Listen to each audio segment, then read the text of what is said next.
എനിക്ക് അഭിമാനമുണ്ട്. ഞാൻ നേരത്തെ ഇപ്പോൾ കുറെ പറഞ്ഞതുപോലെ തന്നെ പിന്നെയും റിപ്പീറ്റ് ചെയ്യാണ്. ഞങ്ങൾക്ക് വന്ന ലോസ് എവിടെയും ആർക്കും കോമ്പൻസേറ്റ് ചെയ്യാൻ പറ്റില്ല. അപ്പോൾ ഇങ്ങനെ ഒരു രാവിലെ ഈ വാർത്ത കേട്ട് എഴുന്നേൽക്കുമ്പോൾ it's kind of a relief and a very comforting moment. നമ്മളായിട്ടിപ്പോൾ നമുക്ക് തീവ്രവാദികളെ ഇപ്പോൾ തിരിച്ച് ഒന്നും ചെയ്യാൻ പറ്റില്ല. അത് ഞാൻ എക്സ്പീരിയൻസ് ചെയ്തതാണ്.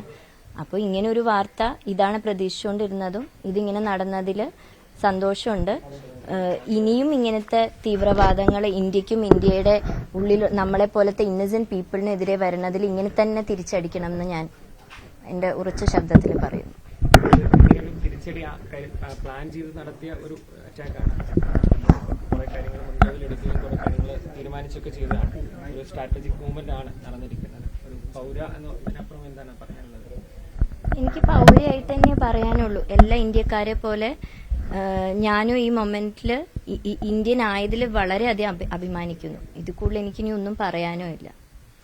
ഇതില് ഇപ്പം ഈ സ്ഥലത്ത് പോയ ഒരാൾ കൂടിയാണ്. അപ്പം എന്താണ് ആ സ്ഥലത്തിന്റെ ഒരു ഇത് വെച്ച് നോക്കുമ്പോൾ മനസ്സിലാവുന്നത് ഇങ്ങനെയൊരു അറ്റാക്കിനെ കുറിച്ച്? അതിനെക്കുറിച്ച് പറയാനൊന്നും ഞാൻ ആളല്ല. എനിക്ക് അത്രയുള്ള ഇതൊന്നുമില്ല. ലൈക്ക് ആകെ എനിക്ക് പറയാനുള്ളത് നമ്മളെ പോലത്തെ ഇന്നസെന്റ് ആയിട്ടുള്ള ആൾക്കാർ നമ്മുടെ മണ്ണിൽ നിന്നപ്പോഴാണ് നമുക്ക് ഈ ഒരു അറ്റാക്ക് വന്നത്. അവിടെ നിന്ന് വന്ന് നമ്മളെ അറ്റാക്ക് ചെയ്ത്. അപ്പൊ അവിടെ പോയി കറക്റ്റ് ഈ ടെററിസ്റ്റ് ക്യാമ്പുകൾ പാകിസ്ഥാനിലെ കണ്ടുപിടിച്ച് ഈ 9 എണ്ണത്തിനെയും ഇല്ലാതാക്കിയതിൽ അതാണ് ഒരു കറേജിയസ് ഇതായിട്ട് കാണുന്നത്. മറ്റേത് ഭയങ്കര കവേർഡിഷ് ഓഫ് ദം എന്ന് എനിക്ക് പറയാനുള്ളൂ. കാരണം ഇന്നസെന്റ് ആൾക്കാരെ നമ്മൾ എന്ത് ചെയ്യാനാണ്? ഒരു AK-47 കൊണ്ട് നമ്മുടെ മുമ്പിൽ വന്ന് നിന്ന് കഴിഞ്ഞാൽ നമ്മൾ എന്ത് ചെയ്യാനാണ്? അതൊരു വെരി കവേർഡ് ഓഫ് ദം. അപ്പോൾ ഇതാണ് ഇന്ത്യ, ഇതാണ് ഞങ്ങളുടെ മറുപടി. ഒരുപാട് പേരുടെ കണ്ണീര് കണ്ട ഒരു ഭീകരാക്രമണമായിരുന്നു. തിരിച്ചടിയുടെ ഈ ആക്രമണത്തിന്റെ പേര് തന്നെ സിന്ദൂർ എന്നാണ്.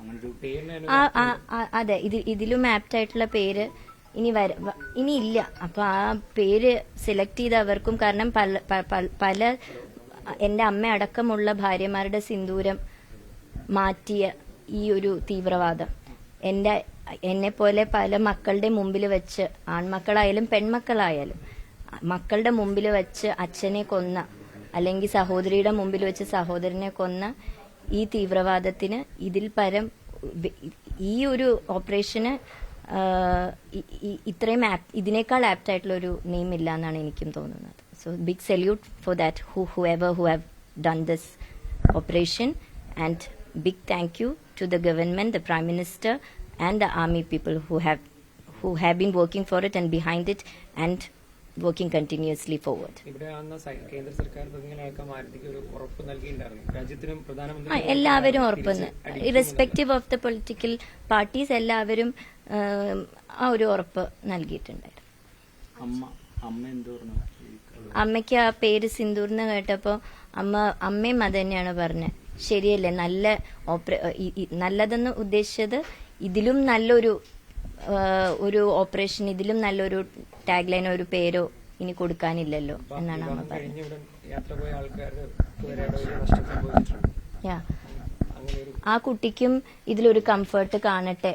കാരണം നമ്മളടക്കമുള്ള എല്ലാ ഇന്ത്യക്കാർക്കും, ആർമിയിൽ അല്ലാത്തവർക്ക് നമുക്ക് ഇതല്ലേ ചെയ്യാൻ പറ്റുള്ളൂ. ഈ ആർമിക്ക് വേണ്ടി പ്രാർത്ഥിക്കുക, അവർക്ക് കൂടുതൽ സ്ട്രെങ്ത് കൊടുക്കുക, നമ്മുടെ പേട്രിയോട്ടിസം നമ്മളെ കൊണ്ടാവുന്ന രീതിയിൽ investigation what ever it is അതിനെ ഹെൽപ്പ് ചെയ്യുക. അപ്പോൾ ഹിമാൻഷിയും ആൻഡ് ഓൾ ദ വിക്ടിംസിനും ഇതൊരു കംഫർട്ട് കൊടുക്കട്ടെ, കുറച്ചെങ്കിലും റിലീഫ് കൊടുക്കട്ടെ, ഇതൊരു ക്ലോഷർ ആവട്ടെ ഫോർ ആൻഡ് ഇപ്പോൾ എന്തെങ്കിലും ഒരു ജസ്റ്റിസ് എന്നുള്ള രീതിയിൽ അവർക്ക്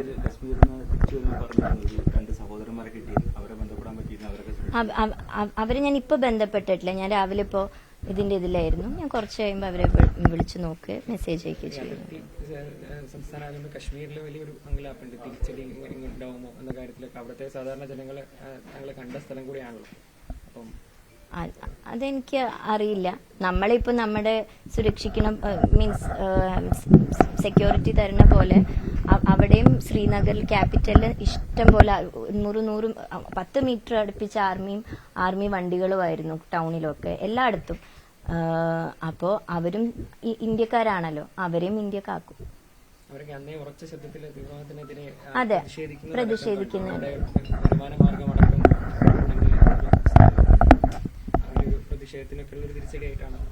അതെ, അവരെ നമ്മൾ വേറെ ആയിട്ട് കാണണ്ടല്ലോ.